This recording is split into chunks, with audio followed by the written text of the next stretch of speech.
Attention listeners, ahead are spoilers.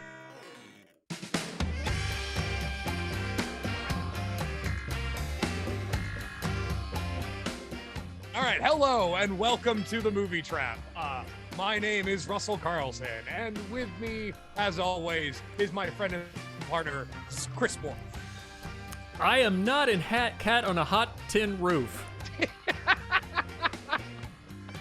And also joining me is my other friend and co-host, Zach Powers. I forgot we were supposed to do this. You're weak, son. Not like that, Ben Quick. Bonboners is about the worst thing a man could be. Oh boy. Welcome to the Movie Trap. On the Movie Trap, one of the three hosts you just met picks a theme, and then each of us picks a movie based on that theme. After we've watched all three movies, we then vote with an allocated amount of points, plus some bonus points along the way. And then whoever's movie wins the vote, that host gets to pick the next theme. However, it is that time of year. For longtime fans who know, we are getting towards the spooky season, so we are once again going to have we're going to do the vote for this theme, but then we're going to do our Halloween game afterwards, and that will be the next set of episodes that are upcoming. And I will explain more about that in a little bit. But for right now, we've got business to handle. So, previously on the Movie Trap, when you last left us, we were in the middle. We are doing Zach Powers themes of hot summer, heat wave, dog days of summer kind of theme, with his film of Wet Hot American Summer. And then Chris Boroff chose high school favorite Dazed and Confused. And I decided to crib off of Zach's movie in a different way that Boroff didn't, and just choose a title of a movie I've seen before. And that is 1958's The Long Hot Summer. And that is where we are today. So, welcome. Anyone who knows me, I'm a big fan of Paul Newman, but yeah, I've got thoughts about this movie. But before we get into what this meaty melodrama is all about, let's get a little rundown of the points for the folks at home. As of right now, Chris Boroff, you have 1 bonus point with 12 points for final voting. I have 2 bonus points with 11 points for final voting. And Zach Powers, you have 1 point to give out as a bonus point, and you have 12 points for final voting. Okay, so let's go start digging some trenches for some buried treasure that doesn't exist, and get into the summary of The Long Hot Summer. The Long Hot Summer is a 1958 drama / semi-melodrama film, directed by Martin Ritt.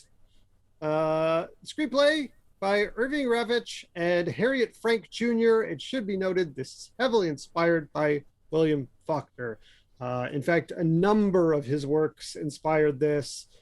Spotted Horses, Barn Burning, The Hamlet, and indeed, several of the characters were inspired by Cat on a Hot Tin Roof, the film adaptation of which also starred Paul Newman, came out 5 months later.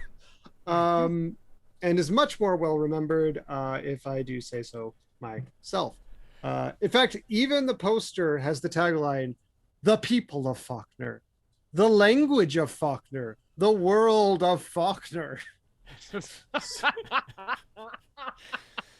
Oh my God. Faulkner is like a weird Southern writer, right? That's like the big thing with him. Yeah, Like, he's look, mostly, Homeward Angel. Mostly remembered as a playwright. Okay. Cat on a Hot Tin Roof, Streetcar Named Desire. Well, That's Tennessee Williams did Yeah. Cat on a Hot Tin Roof. And Streetcar Faulkner Named was Desire. more of a novelist, I want to say. Yeah. So Faulkner definitely he did As I Lay Dying and The Sound and the Fury and things like that. Mm-hmm. Yeah, Barton Fink, that's who John Maloney's character is kind of based off as. The drunkard, yeah. Yeah. Hmm. Explains a lot about this. Anyway. Yes. So yeah, Long Hot Summer. Whereas I think that I don't know.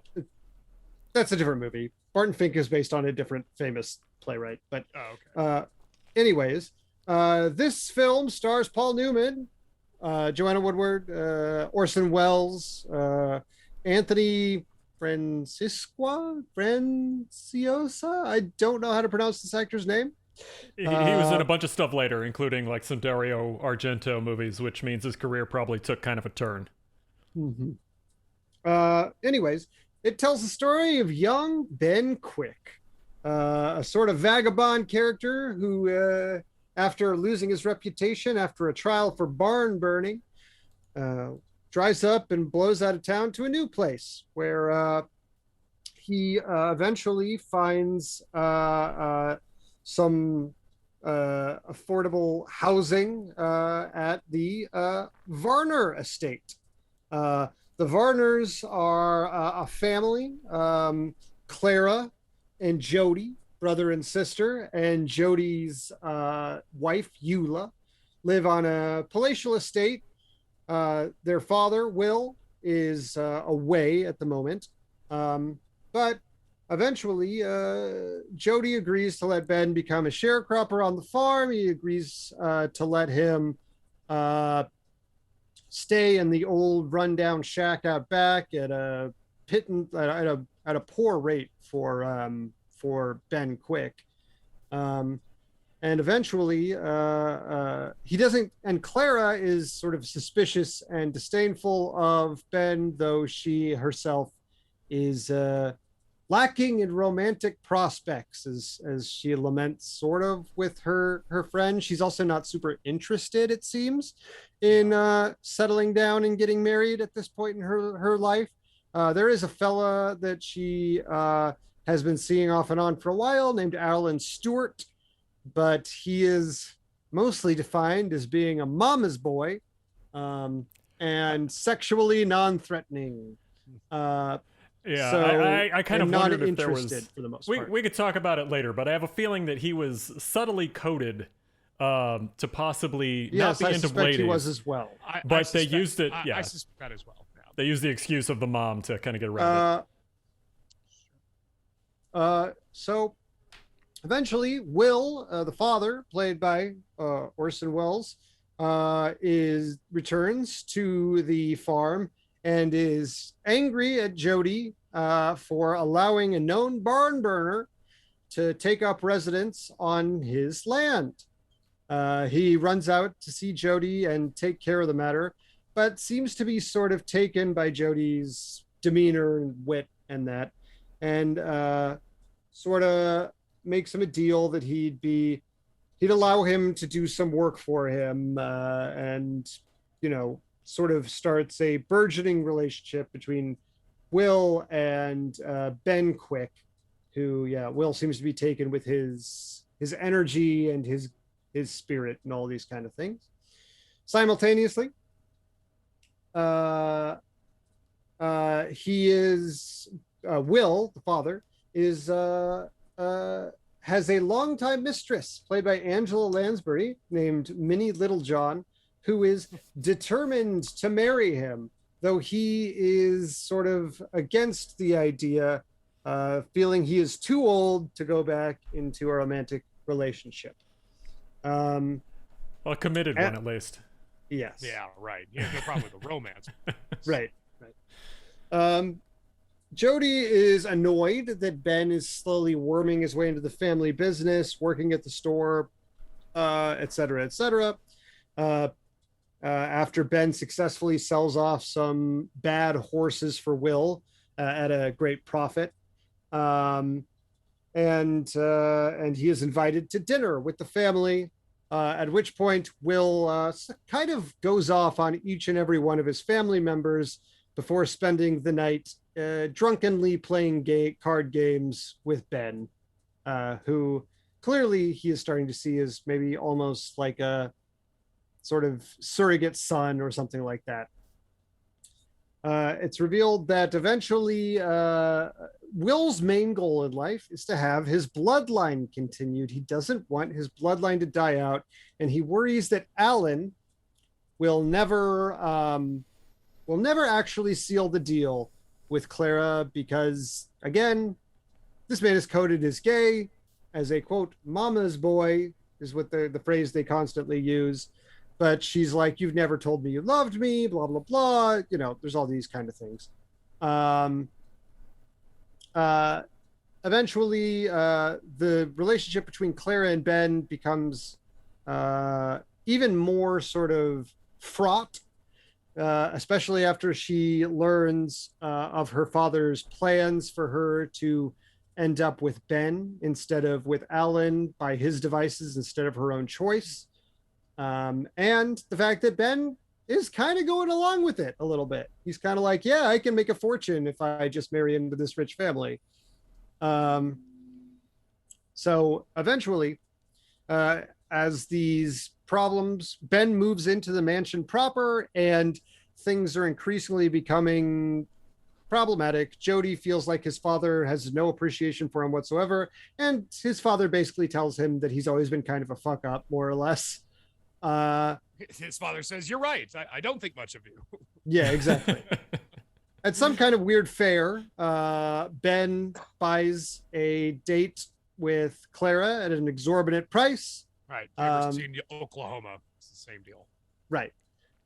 They walk out and have a picnic together. Again, their relationship is conflicted and she leaves as quickly as possible. Alan sort of semi-interrupts, but as they are leaving, she asks Alan what he intends to do and like, are they going to get married or not?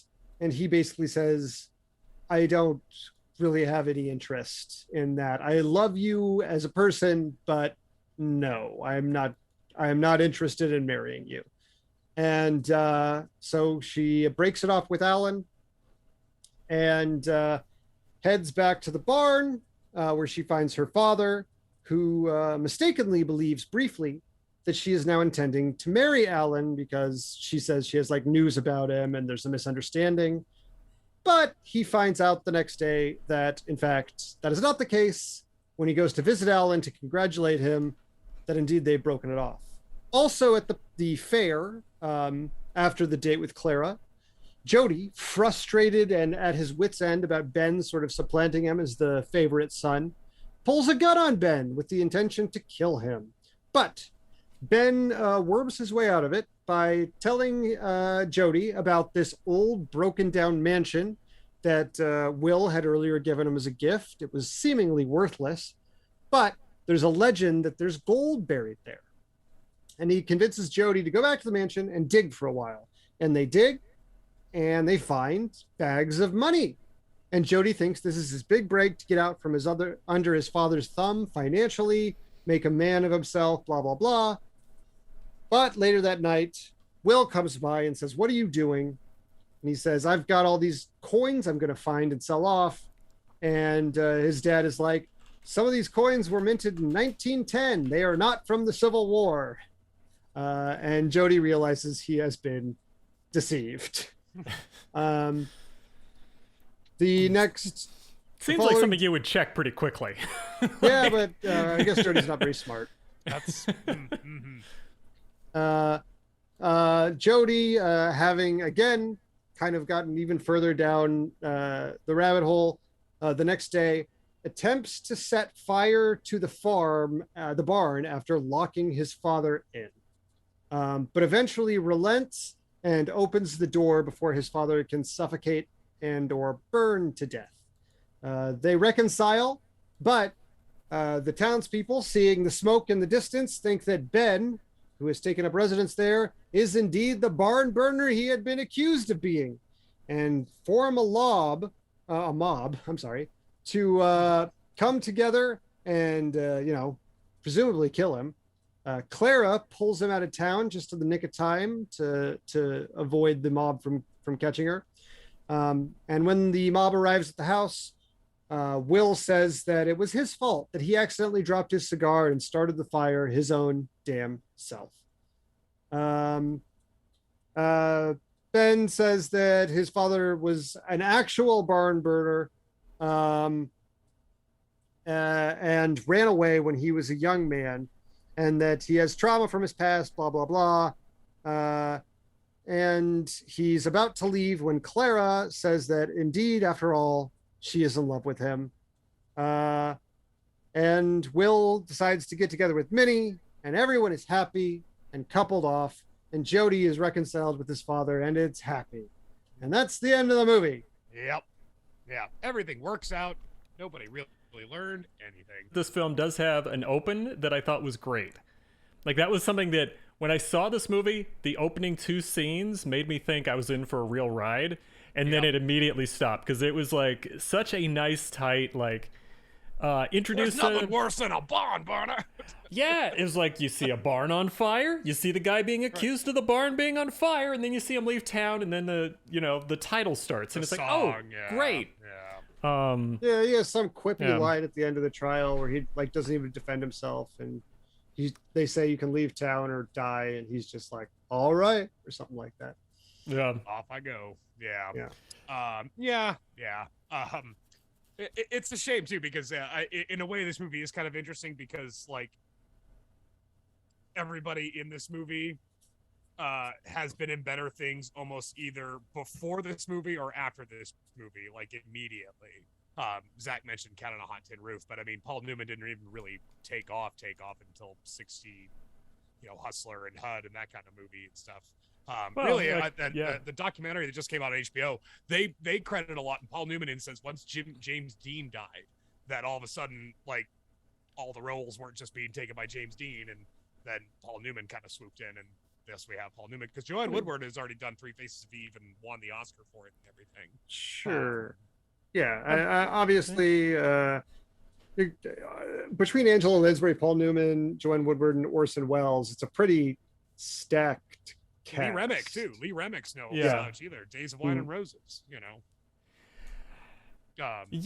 and even Anthony Francesca, I think I don't know how to pronounce his damn name, but even he's been in a couple things that are at least interesting. I know he was married to I think Angela Martin, who was in that One Eyed Jack movies, Brando's fucking movie.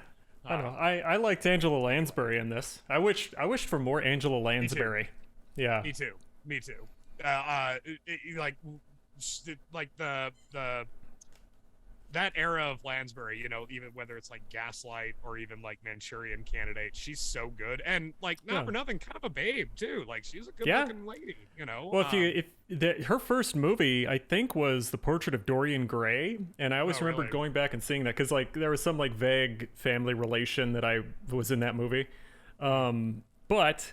Anyway, Angela Lansbury's in that. I think it's like a 19-year-old, and it's just very funny to see like a 19-year-old Angela Lansbury running around being charming and very young. And you know her from like Murder, She Wrote, and that's kind of how I remembered her. It was just funny seeing her in a completely different context. So for me, this was a lot of fun. It was like her around the Bedknobs and Broomstick era, but not doing the Cockney silly accent. She was just acting. Yeah, she's pretty good.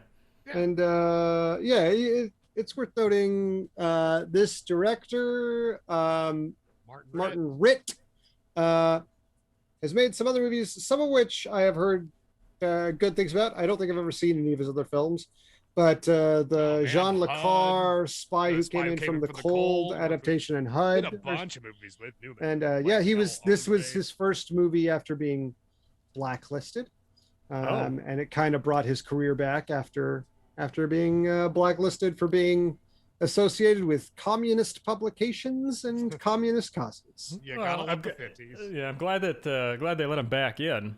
It had to be this movie. Yeah, we didn't mention that this is kind of a hodgepodge, right? Like the script is a hodgepodge of different Faulkner stories. Yeah, he mentioned that at the beginning. And Faulkner, and there's obviously some Tennessee Williams in there. This struck me as poor man's Cat on a Hot Tin Roof. That's how I described when Shannon didn't watch it with me, but that's how I described it to her.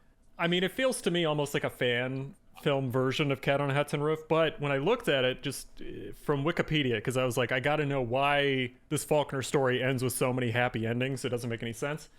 Right. Evidently, it's counterintuitive. Right. Yeah, well, it's based off like the Hamlet, barn burning, and spotted horses. Like they just like took all those stories, decided to make them one movie, and took a minor character from one, which was Ben Quick, and turned him into the main character of the whole thing, and made it about the family like reconciling.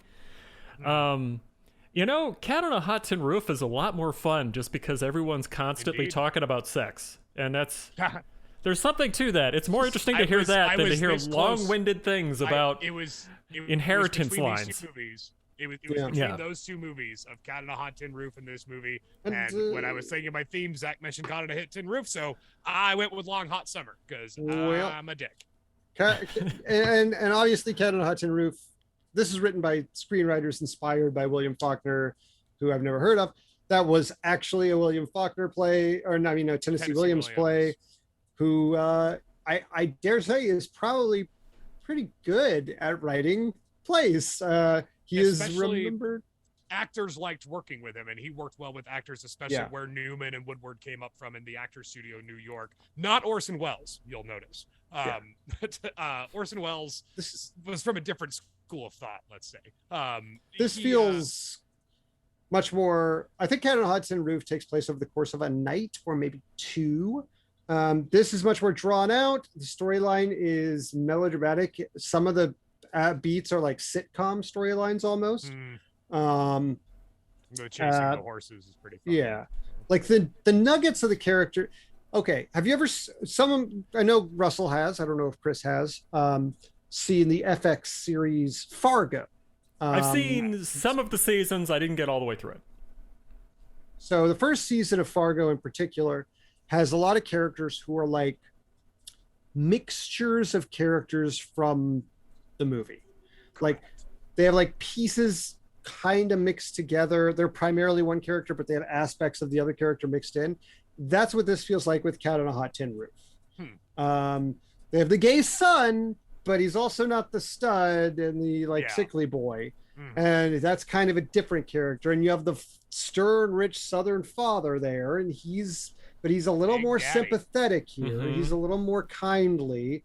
Like it seems like they sort of FX Fargo the characters from Cat on a Hot Tin Roof and made this like sort of semi version. I'm actually surprised you say that. I'm gonna have to go back and rewatch Cat on a Hot Tin Roof because for some reason I remembered Big Daddy being friendlier than Orson Welles was in this. Like Orson Welles in this was like him yelling at his family constantly. But I need to go see it again. He treats. I'm mostly thinking about how he treats Buck, which is not good because he hates that Buck is a closeted gay man. I need to see that. I need to rewatch that. I'll put it that way. I need to rewatch it. I don't remember the character of Buck too clearly. Yeah, that's Paul Newman's. That's Paul Newman's character. Burgeoning career for Newman because again he wasn't. For some reason, I completely blanked that Buck he's got was considered a gay character in. Well, they don't Cat on a outright Hudson say Roof. it because it's the 50s. But gotcha. I mean, if you have a brain, I'm gonna have to watch it. I'm gonna have to watch it now. I'm gonna have to watch it. And that's why but I mean, even with going back to the director Martin Ritt, I mean, even the movie he does after this with Paul Newman, HUD, is 10 times better than this movie. I don't know if you guys have ever seen that movie, but that's one of Paul Newman's best movies. I mean, that movie rocks. I love that movie. And that's where a character where he plays a bastard. I mean, he's a monster, basically. That's what Paul Newman is playing in HUD. And again, this is where the Ben Quick is not really a monster. It's not really a con man. He's more or less just sort of like looking for an easy buck. I don't know. Like there's no real. Everyone's got these backstories. With Will. Will Varner with his dead wife, and Clara kind of always, not really being interested or not being interested in any of the men around town because it's a small town and that's the whole Faulkner vibe, I guess. And then there's the one character dynamic that has consequences in the movie that is understandable is Jody. Not just because of relationship with his father, but he feels very inferior to his wife, Lee Remick, who's played by Eula, who's always ogled and hassled about how good she looks. She's kind of a wild woman. She's the anti-Clara, right? She's this, what you would think of like a young, beautiful Southern debutante sort of thing. And Clara's a school teacher, so she's very austere. Her hair's always back. They're mirror opposites of one another. And I think that Jodie's a little intimidated by the attention that Eula gets. And so that's shown in the movie. He had the only character dynamic that I felt had teeth to it, and it was worth the journey. Yeah, he's consistently except for him letting the dad out. That I don't buy. I think that's bullshit. He was consistently. That's 50s. Like, guys, we can't have a sad ending in a Hollywood movie. Yeah. They'll never come back again. Yeah, that is kind of silly. I didn't like that because it seemed like it would have been a more interesting character arc if the guy had gone through the whole movie being like low-key cuckolded by the town and then he kills his dad. Like that would have been maybe not a direct thing you could diagram as far as character motivation, but it would have been a choice that definitely led us somewhere. Because this, like, everyone just gets what they want, and it's like that's right. It just all works out. It's like, man, it's rough. Yeah, because everybody it's just remembers at the end, oh yeah, we're rich. It's That's fine. right. That's right. We're rich. We're white. It's the 50s. What's the problem? Yeah, I would have wanted something bad to happen that had consequences and just lasted the whole movie, and it just doesn't happen. I want to say like this movie is I think I watched it about a week ago, so like this is one of the ones where we had to postpone, and it's also not a good one for like a week ago watch in some ways because it's not one that sticks with me as well as some of the other flicks we've watched. I want to clarify that I don't think this was like painful to watch. No.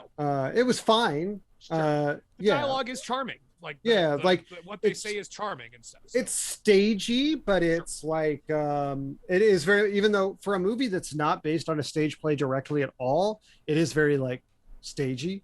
But you know, there's like fun little, like the vignettes aren't always boring or bad, like him selling off the wild horses and the people having to chase him down for the rest of the night. They hear the people running around trying to catch these horses he sold off. It's also kind of a fun little joke. Like, it's also, they got fun things they did with the timing of those scenes. Like if I remember correctly, the horse trading scene is happening at the same time and being cut against the Angela Lansbury scene where she's making pretty much a horse trading style agreement with, I'm going to call him Big Daddy because the character's name is meaningless to me. Fair enough. Yeah, Big Daddy. She's making a deal with Big Daddy. It's Big Orson too. It's Big Orson. They're trying to like get married. It's just funny because it's horse trading and horse trading at the same time. So I thought that was, if anything, just unique timing. Yeah. Sure. Yeah, like no, I'm kind of with you, Zach. That I don't want to come off as I like loathe this film. Like it's fine. What I hated was the ending.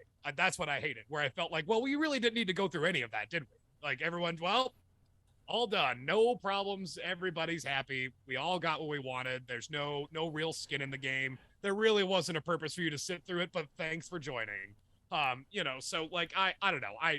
Again, considering the caliber of talent in this movie, from director to cast, even Faulkner, you would think it'd be better. Faulkner is all I'm saying. Just you not think it'd be better directly involved in it. Sure, but still, the source material again. You would think it'd be better than what it was. Is all my point. Considering, I agree with you. I would say that this movie is whelming. It's not over. It's not under. It is just whelming. It is fine. All right, I'm giving you a point for that one. Yeah. They did have a special song made for thank you for bringing that up, which I think is fun when the movie started and it said the long hot summer on Scream and then a voice went the long hot summer. I know. See, that's why I wanted to say, like, sometimes a song is great and then sometimes it's this song, and that's what, like, I reminded, like, because I'd seen this movie before, so when I watched it again for the podcast, I was like, oh, right, song, and I immediately thought of The Long Goodbye. Now it all kind of makes a little more sense to me, the purpose of that kind of metatextual joke in The Long Goodbye. For long-time listeners know we watched that movie a while ago.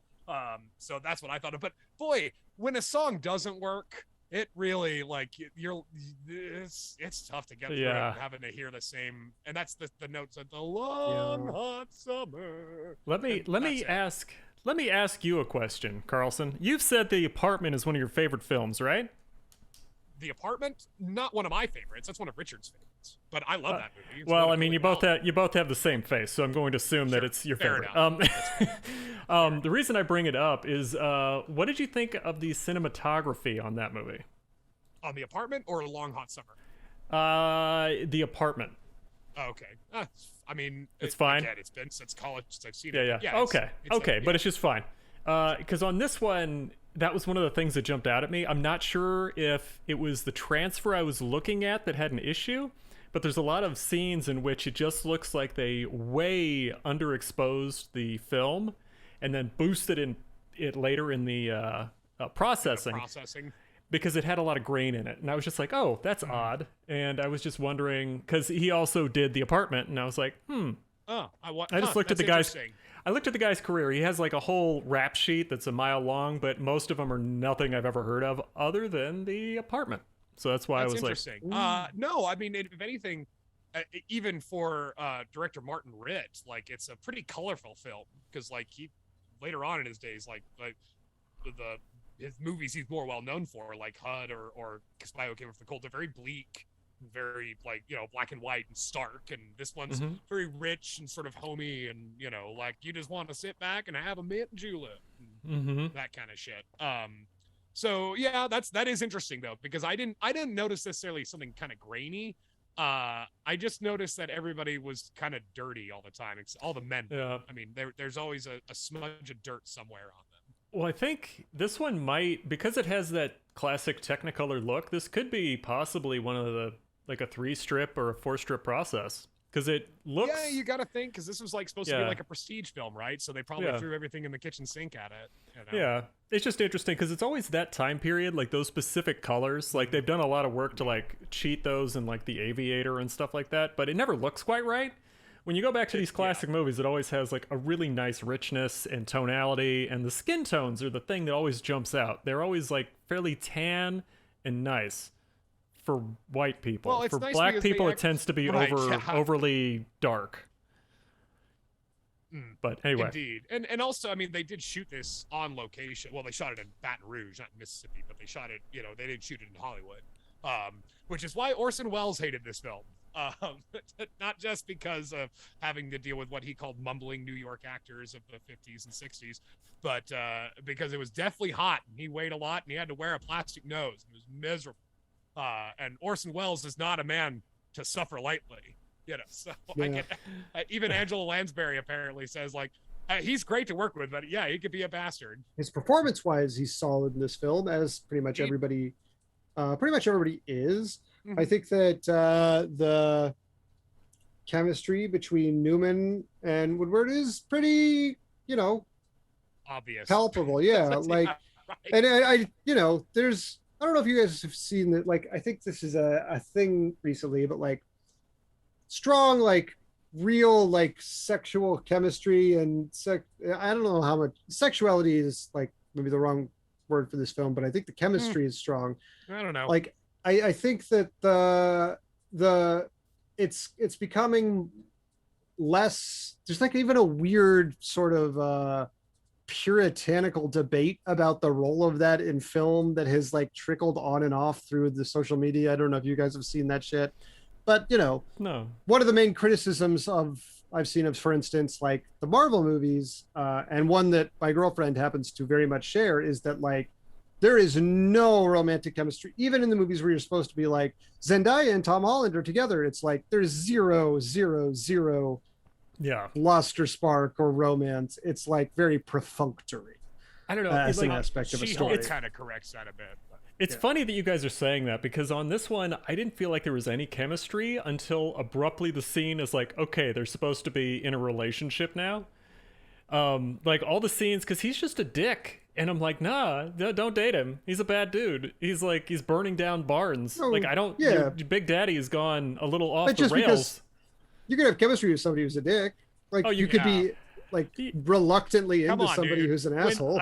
For me, it didn't play. With his fucking shirt out and she's laying in bed. You don't tell me that's not like, those two were like, and again, they were having a long time affair, Joanne Woodward and Paul Newman, before they got married. And they got married right after this movie, as I think. So I mean, they were, as according to the documentary that I watched, they were hot for one another. So like that happened quite a bit. So would not shock me that like you just pick up on the sexual chemistry between the two. Yeah, I guess it also wouldn't shock me if I just completely missed it, because that's been my life before I met Sarah. So yeah. I got it. just for clarification, they were married a little less than 2 months before this came out. This was their first film role together. Did they stay married? Oh, for the rest of their lives. Yes. Yep. Oh, well, that's great. That's very nice. Joanne Woodward, it should be said, is still alive. She's just out of public life, but she's still around. As they had known each other prior to this movie. They'd worked on stage before. At the Actor Studio, where they all met Brando and Dean, and they were all pals.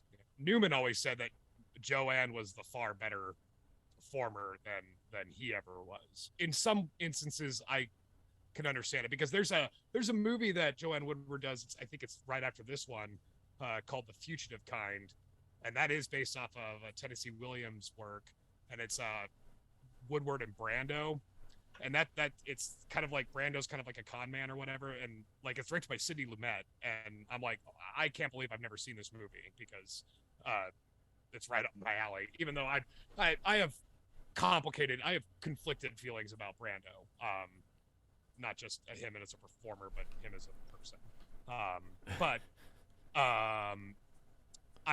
I don't have that feeling about Woodward or Newman. Those two, throughout their lives and career, have always been solid. I mean, Woodward, once they got married and started having kids, like Woodward kind of took a back seat, because Newman just took off, like with Hustler, HUD, and then even into the 70s with Butch Cassidy, The Sting, what have you. And Woodward never really got the heights that she was at before she met Paul Newman, with like Three Faces of Eve, and like Oscar-winning actress. So in a way, it's kind of sad that Woodward never got the chance that Newman got. I imagine if this was to come out now, it would probably come out on a weekend on Netflix, and no one would remember it in like 2 weeks later. Like if it came out now, it'd be like sort of a Faulkner Williams like pastiche, but there would also be like this social media element to keep it hip and of the age. They'd be cracking it because he would have taken a bunch of selfies by the barns on fire.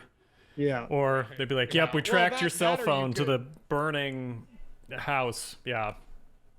Yeah.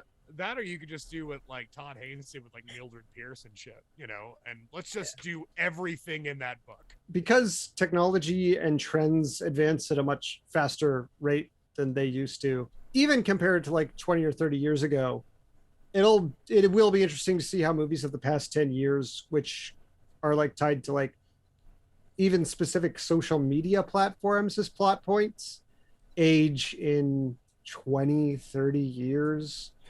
It'll be like Hackers. Yeah. The net. Yeah. I agree. That is it'll be slightly different, because I don't think the movies completely misunderstand those platforms or how they work. It's just that it'll be like, that was a second in time. Yeah. Like, if anything's based off TikTok or something like that now, like that'll be replaced in 5 years and it won't matter. But I almost wonder if that's why you see a lot more like faux period pieces, where people will be like, "Oh, this is happening in the aughts," so they can have people on cell phones talking as opposed to everything as chat bubbles. Yeah. Or we're going to do this in the 80s. I mean, I imagine text will stick around, but I know for horror movies, like it's a classic complaint of people who create horror movies that like cell phones complicate horror movies. Yeah. To an insane degree. I agree. I mean, that's just the nature of time and change. Like, people aren't isolated in the way they were. I mean, if they basically do these kinds of movies now, they just do them, as you say, kind of like Netflix sort of now, but now they add like the Gilmore Girls sort of flair to it, where it's more of a, long form, basically after school special kind of thing. This is sort of different. And this actually would have been a good suggestion for this theme, one that I would have enjoyed for you guys to see and to watch. And this is sort of unrelated, I guess, to The Long Hot Summer. Adapting like classic writers or styles to modern sensibilities. There was a recent movie that came out called Fire Island. It's basically an adaptation of Pride and Prejudice, but it takes place as a group of 5 gay men go to Fire Island for the weekend and sort of find love or lose love. And it's very funny and very charming and very winning, but it's also plot wise. It's Pride and Prejudice, and it's really great. If you haven't seen it, I actually strongly recommend it. It's on Hulu. It's on Hulu. Yeah. For me, what is the challenge that I learned long ago to learn to love in these movies, especially in like the 40s and 50s and stuff. People don't actually talk like that. Like Zach said, it's stage play. That is not how normal people talk. They don't like Joanne Woodward getting in the huff. Now, listen here, Ben Quick, I'm a human being, like that. It's theatrical, which is fun, but I can understand how people in a modern audience probably would struggle with the kind of almost cartoonish way they play to the back row. Everybody sounds like Foghorn Leghorn in this movie. I mean, it's nice, but it's still Foghorn Leghorn. Nobody, yeah. The only person I think, Joanne Woodward's the only person who's from the fucking South. So, so at least her accent was a little more on the nose. But yeah, even Paul Newman's, Foghorn Leghorn for sure. Everybody, yeah, that's for sure. I mean, Orson Welles, I for what it's worth, I think he's okay. I think his performance as Will Varner is, there's some humanity to it. It's not just cartoony, Unsurprisingly, he's pretty good at playing drunk. Yeah, right. Yeah, sure. Playing. Yeah. Playing. Like those beer bottles were not supposed to be in that shot, but they ended up there. That's right. He also couldn't drive, and you could tell, right, when he's actually driving that Jeep or whatever, you could tell, because he's just barreling down the goddamn road, and you're like, he's going to kill somebody. Because we need to pick out Halloween movies. We should hit off on our final thoughts. I swear, winning back-to-back once in this podcast has cursed me. Like I'm over here. Now I've got the yips, right? Now I'm just like, I overthink it too much. I mean, how many times has a team won the Super Bowl 3 times back-to-back? Ever? I actually don't know, but I assume not. All right. Well, yeah. All right. Who wants to go first in final thoughts? Because I don't have a lot to say. 1950s ass movie. It's got a lot of people who were big in the 1950s. It feels like the 1950s. It feels like, if you want to be like, fuck it, I'm a person in 1958 going out to the movie theater to see a flick, and it's not going to be one of the best ever. It's just going to be a flick, but it won't be bad. This is fine. I watched it while I was listening to the audiobook of It, which also takes place in the long, hot summer of 1958. I enjoyed It more, but that's it. It's fine. It's very 50s. It's very stagey. The performances are good, but it's also like, it's like one of those Oscar movies. It was fine, but you're not going to remember it. It's not going to be one of the standouts that sticks with you for a long time, and they have a lot of those every year. I feel like I didn't watch Coda last year, but I feel like it was one of those, you know what I mean? Yeah, I think I kind of echo a similar thing. I said whelmed earlier, and I still feel that way.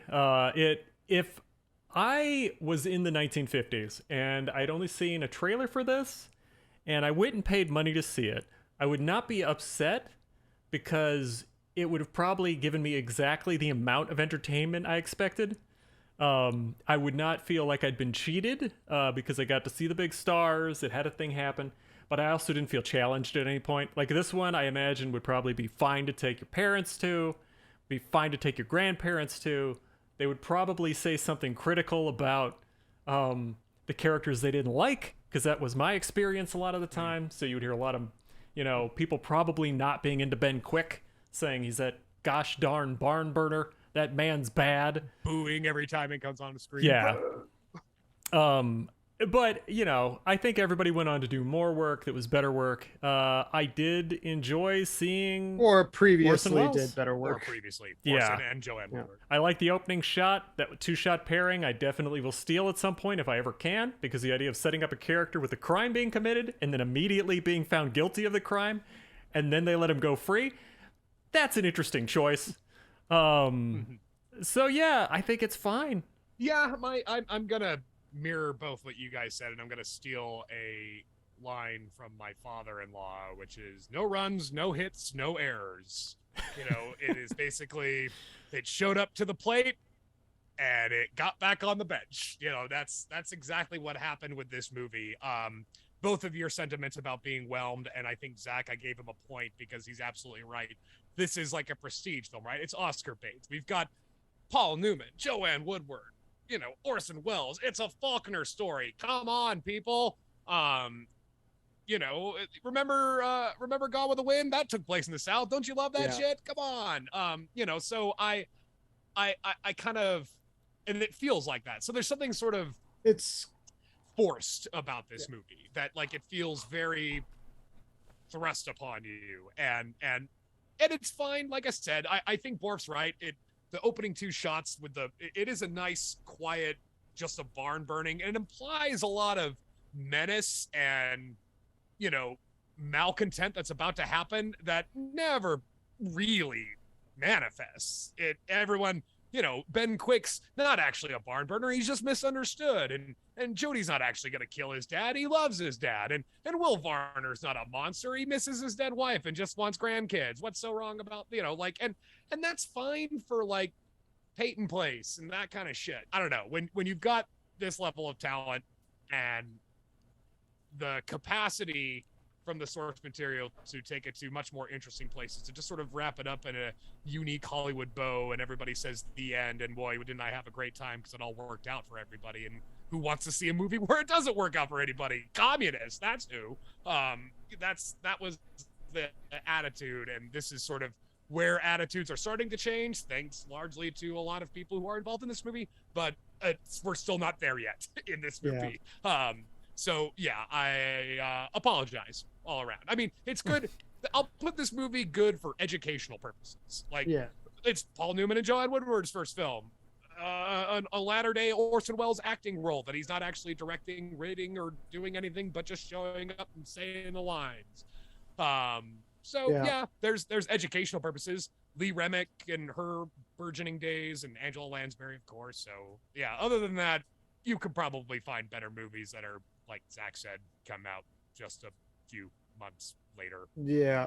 You certainly can. And just to briefly clarify, because I even though Russell gave me a point for it, I want to be very clear about my like Oscar comment. What I mean is, like, if you look at a list of Oscar nominated movies for a given year, there's 1, 2, and a good year, maybe 3, where you're like, oh yeah, that's a good movie. I remember that movie. And then there's 3 to 6, depending on how big the list was that year, 4, maybe sometimes all of the nominees where you're like, I think I saw that and it was fine. This is exactly what that is. Yeah, it's prestige, but you're like empty. Yeah, I get it. Okay, well, that's it. Now we get to vote, because we then have to move on to our Halloween themes. So let's get Zach's theme of heat waves, which I gotta say, Zach, I think Borf and I kind of let you down with this theme. I think we kind of whiffed on what we could have done, and yeah, so for that, sorry. It's not quite like, color out of space, out of left field, but it is still like we could have done better. I feel like we have better in us. So we'll see. We'll try it again next time for the voting. So, Chris Borf, you have 13 points for final voting. I have 11 points for final voting, and Zach Powers, you have 13 points for final voting. So we start with Wet Hot American Summer. Chris Borf, what do you got for Wet Hot American Summer? I am giving it a 6, and that is a 6, not a 60, because it's a sun. It was a sun. Okay. I'm giving Wet Hot American Summer a 5. I'm giving it 6 as well. I think we know what's going to win. Okay, wow, with a whopping 17 points for Wet Hot American Summer. Okay, next is Borf's pick of Dazed and Confused. Chris Borf, what have you got? I gave Dazed and Confused a 5. And that would be a black sun because I started drawing a moon and then realized I didn't know how to draw the moon. So that is the sun at night. It is black. And it's 5, not a 50. Okay. I'm giving Dazed and Confused a 4. I am giving Dazed and Confused a 5 after trying to give it a 4. Really, it's a 4.5 if I could have my druther, but obviously we're not doing half points. No. It's a 5, but in my heart, it's a 4.5. All right. Well, this is a foregone conclusion already, but since we've made it all this way, let's go ahead and get through. Chris Borf, what have you got for the long hot summer? For the long hot summer, I gave it a 2, and I just made it a really long sun. It's not a 20, it's a 2. That's nice. Yeah, That's good. That's all I could think of. Yeah, I gave Long Hot Summer a 2 as well because, not some, again, it's a fine movie, but the other 2 movies were by far better. Also a 2, would have been a 2.5, but it's a 2. I appreciate right, the Zach extra Powers point. Does it again? Yep. So first, our next theme, I think I was thinking about this today because I've been kind of on a kick with burning through audiobooks and reading and stuff. I think it'd be interesting to do a theme that is movies based on books or comic books, if you prefer, that you have actually read the original material for. Adaptations of something where you have read the source material. So that way we can have sort of like a look at the art of adaptation. We can have a closer look at the source material for certain things that are based on different artworks and get an idea of, how these things are done from, it gives the host, the person who picks the movie, a chance to drive a little bit by having this extra knowledge that the other two might not have. So I think that's what I'm going to go for. Adaptations of something you have read the original source material for. Well, that is a dangerous Okay, choice guys, well, since I am subliterate. Game of Thrones. Time to tune in to Fellowship of the Ring, guys. Well, Let's the good go. news is you guys have like 6 to 8 weeks to read something and then Yes. watch the movie. I'm not sure if you're familiar with Well, we already the did. novelizations of Penthouse letters that have occurred. No, I'll pick something good out. Alrighty. Cool. All right. So what are we starting with, Zach, since it's adaptations and you're punching Now, do we us off? announce the first one of the next theme right away, or do we? Yeah, wait? go ahead. Yeah, because then we got to choose. You know our- what? yeah. Because I only first experienced the actual book version of this very recently, and I was astonished at a lot of the differences. And it was, and it's kind of like a strange movie in film history. It was one that I liked a lot as a younger person. I still have fondness for, but less so. We're gonna start with the Shawshank Redemption. Interesting. Yeah. Okay. Interesting. Hmm. Okay. Yeah. All right. Fucking Roger Deakins and shit. Oh yeah. Okay. So, the Shawshank Redemption will be next after we get through our haunted house. Yeah, it is so, Halloween time once again. Time So we've got 3 Halloween episodes to come, and then the winner gets to pick a bonus episode, and then we'll move on to the previously mentioned adaptation theme. So first, we're going to figure out who is going to pick first in the Halloween theme this season. We got a list of 20 possible themes. I'm going to read them out in a moment, but first I want to pick who's going to be our first sacrifice, I guess, on the Halloween altar. I got a 6-sided dice because they don't make 3-sided ones because geometry, I think. And 1 and 2 will be Chris, who is alphabetically first. 3 and 4 will be Russell, who is alphabetically second. And 5 and 6 will be me, who's alphabetically last. I am rolling the dice presently. 4, that makes Russell the I am first ready. I did my homework. choice. I'm ready to go. All right, cool. Sweet. All right, I'm going to run through our topic choices real quick. Just give me 1 sec, guys. Here they are. If I get a number 1, paranormal activity, that is ghosts, hauntings, possessions. Number 2 is inhuman enemies, monsters, mutants, or killer animals. Number 3, human enemies, serial killers, and horror villains with no supernatural abilities. 4, sci-fi horror, aliens, robots, experiments, etc. 5, from hell, Satan, hell, demons, and the Antichrist. 6 is the undead, zombies, vampires, or anything else undead. 7 is European horror, self-explanatory. 8 is Asian horror, self-explanatory. 9 is the occult, cults, curses, covens, witches, and so on. 10 is horror comedies. 11 is slashers. 12 is the kids aren't all right. Creepy or evil children or teens. 13 is gross stuff. This is movies that have a lot of body horror and or gore. 14 is a don't mind if I do, which is about madness and or psychological horror. 15 is horror adaptations, which I guess would tie into our other. That's true. Boy, that'd be sweet. 16 is seasonal affective disorder. These are movies set on or around Halloween itself. They don't even necessarily have to be horror movies, actually, in that particular one. 17 is It's Happening Again, horror sequels. 18, horror classics. This is between 1960 and 1979, any movie that came out then.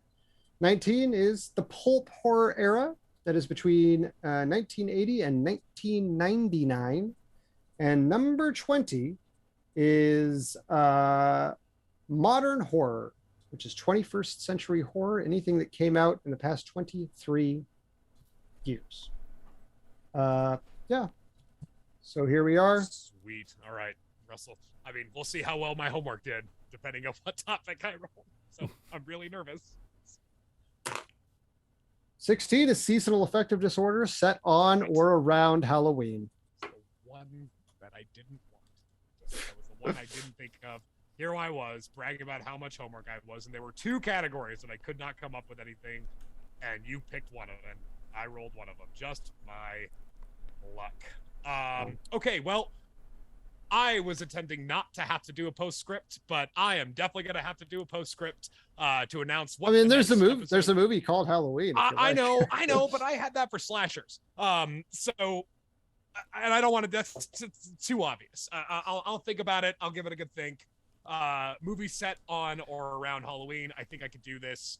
Yeah, I'll have to record a postscript. Possibly tonight, but maybe later on this week, that of what my choice will be, and I will leave my co-host in suspense once I figure out what we're going to do. So the order of operations is going to be me, and then Zach, and then Chris Boroff. And then once we watch all 3 of these movies, instead of picking another theme, as Zach said, there will be a bonus movie that the winner gets to pick. We've gone all over the place with it. We've done not horror movies. We've done horror movies. It's been kind of fun, depending on whoever wins. Whatever you want. That's right. Okay, well, that was a meaty episode with a lot of business done, guys, so I'm very proud of us. Yeah, tune in next time. We will be in our horror movie mode with my pick. Before I go, I just want to note something genuinely bizarre. For our 3 Halloween seasons, we have rolled an 18 the first year, a 17 the second year, and a 16 the third year. Wow. So we're going the wrong direction. Okay, wow. We're going a direction. That's weird. Yeah, so if it holds true, next year look forward to horror adaptations. Right. Well, and at least we were stuck in the decades, right? Where it's so decades are so broad, but you know, so yeah, at least we're not dealing with like eras and epochs. At least this is more a very kind of specific. Well, not that specific, we just have to find something scary that happens around October, around Halloween. I can't imagine. It doesn't have to be scary. The prompt does not say it has to be a horror movie. Well, hold on. It does have to be a horror movie, though, because this is the horror movie pick, right? Hey, it's this Halloween. is also the movie trap, Buster. We could be whatever it wants, and you're just going to sit there and get trapped in it. So you just think about it. If I choose... Get ready for October Sky, boys. We're going to be watching... Yeah, that's right. You know what? if we're going to do To Kill a Mockingbird, then that's what we're going to do. Okay. Well, yeah. Which I'm not choosing To Kill a Mockingbird. Well, I was thinking, you know, I think Halloween. Okay, well, I would argue Halloween iconography is important, but like, you know, if it's a movie that's light that happens to be set in a Halloween that has like Halloween symbology in it, fuck it. You know, there's a lot of kids movies that are set around Halloween. You know what I mean? I'm still gonna pick something scary. No, I'm gonna have to find the scariest thing I can. Okay. Like I will. I'm gonna have to go off the range. I'm gonna have to do some research. Like I'm in it to win it now. He's off the chain, folks. Yeah, we'll have to figure this out. All right. Well, thank you so much for joining us. Tune in next time when we watch whatever I pick, and we'll see you next time. Yeah, so I have been Russell Carlsen. I have been joined by my friend and partner, Chris Bull. Most people say I'm fighting the 20th century. It was a line from the movie. I finally found my notes. Good job. All right. And also joined with me my other friend and co-host, Zach Beckers. Something like, I'm gonna kiss you and it's gonna be simple or something like that. It's some kind of fucking romantic thing that he says. I'm gonna kiss you or some I'll shit. give you, you know what? It's gonna be simple. I'll give you fucking a bunch of money to marry my daughter. How about that? There we Perfect. go. There we go. Perfect. Okay. And as we always say here on the Movie Trap, Diane Ladd is too young to play Chevy Chase's mom. It's true. See you It's a guys movie next trap time. promise. It is. See ya. Okay, so I've given it some careful deliberation, and going through the list of what's available for movies that are take place in and around Halloween, I decided I wanted to go with something that's still more kind of spooky. I know we have the caveat that it doesn't necessarily have to be a horror movie, and I have never seen this movie before, and I do know that Borif has somewhat of a working relationship with Dan Harmon and Rob Scrab, who wrote this movie, so I am choosing 2006 animated Amblin Entertainment, Spielberg and Zemeckis, Monster House. Never seen it before, so it's more or less a kid's movie as I understand it. I remember this, my little brother recommended it to me about the time it came out, and I probably just ignored him. So let's give it a go. I figured, why not? It seems Halloween-y, monstery, so let's give it a go, and who knows, maybe we'll have some burning questions for Bora for his former overlord. So we'll see. So see you next time. No one could tell the naked truth about these people better than Faulkner, in his own language, in his own frankness. With America's most popular new star, Paul Newman, as Ben Quick, he could sure stir up a town and its women. Joanne Woodward, nominated for an Academy Award as Best Actress of the Year for her performance in Three Faces of Eve. Anthony Franciosa as Jody, the terrible things he did to prove himself a man. Orson Welles in his greatest role as Barner, who would bargain away his own flesh and blood. Lee Remick as Eula. Every time he came nearer, she knew it was only a matter of time. And Angela Lansbury as Minnie, who had ideas of her own. One hot summer, oh so slowly